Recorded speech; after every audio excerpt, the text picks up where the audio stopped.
So many things going on. We're gonna touch on lots of them briefly. Strap in. This is Healthcare Triage News.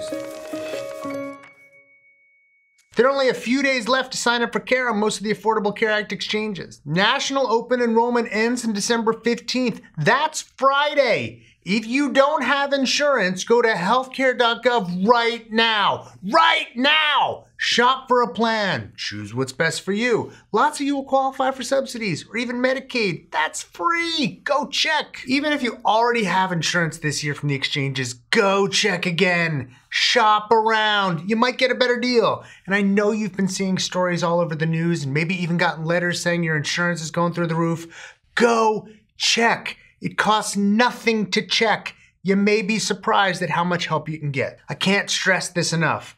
Once open enrollment ends, you can't sign up until next year. So don't wait. Don't procrastinate. Go right now. Lots of you have been, which is good news. In the 5th week of open enrollment, more than 820,000 signed up for insurance in the 39 states that use the federal exchange, up from about 500,000 the week before. That brought the total up to about 3.6 million. And look, you're signing up faster this year, which is good. But since open enrollment is so much shorter, it's not clear how we're gonna end up overall. So go check now. Remember CHIP? Still not renewed. Like an idiot, I listened to people who told me that the funding for the government and the funding for CHIP will be resolved simultaneously. What a fool I was! They passed the stopgap measure to keep the government open until December 22nd, but nothing for CHIP. The House and the Senate are still bickering about how to pay for it. Everyone agrees that it's a good thing, but still, no bill, no money.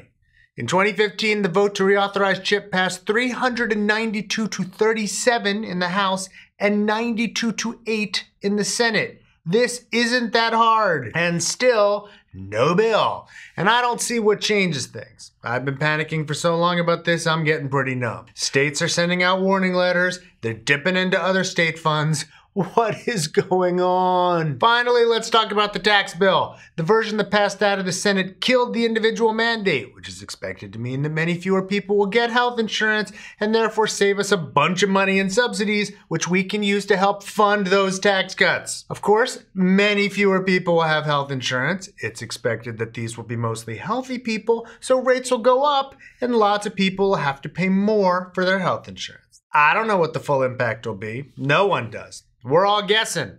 Partly it'll depend on what insurance companies think will happen because they set the rates and they'll get this whole spiral thing going. Or not, we'll see. Of course, Susan Collins said she voted for the bill on the precondition that the Senate would first take up and pass a compromise plan to reinstate the cost-sharing reduction payments and the like. The ink was barely dry on the Senate bill when it became apparent leadership wasn't going to do what it told her it would. So she might change her vote. Who knows? And who knows what'll come out of committee? Who knows anything? What are we doing here? I'm seriously asking. Maybe we'll have some answers next week. Hey, do you like this show? Maybe consider subscribing to it or like the video. Moreover, we do lots of videos on topics YouTube doesn't really love to sell to advertisers, and we don't care because content matters more than advertising revenue. But any support that we can get to help keep the show going is great, and a good way to do that is through patreon.com, a subscription service that allows you, the viewer, to support the show through a monthly donation. You can go to patreon.com/healthcaretriage to check that out. Speaking of thanking people, we'd especially like to thank our Surgeon Admiral Sam and research associates Joe Sevitz, Joshua Crow, and Carlos Galiergos. And while we're saying thanks about stuff, consider picking up some Healthcare Triage merch. It's great for holiday gifts, and I've got my new book out, The Bad Food Bible. Really appreciate it if you buy a copy.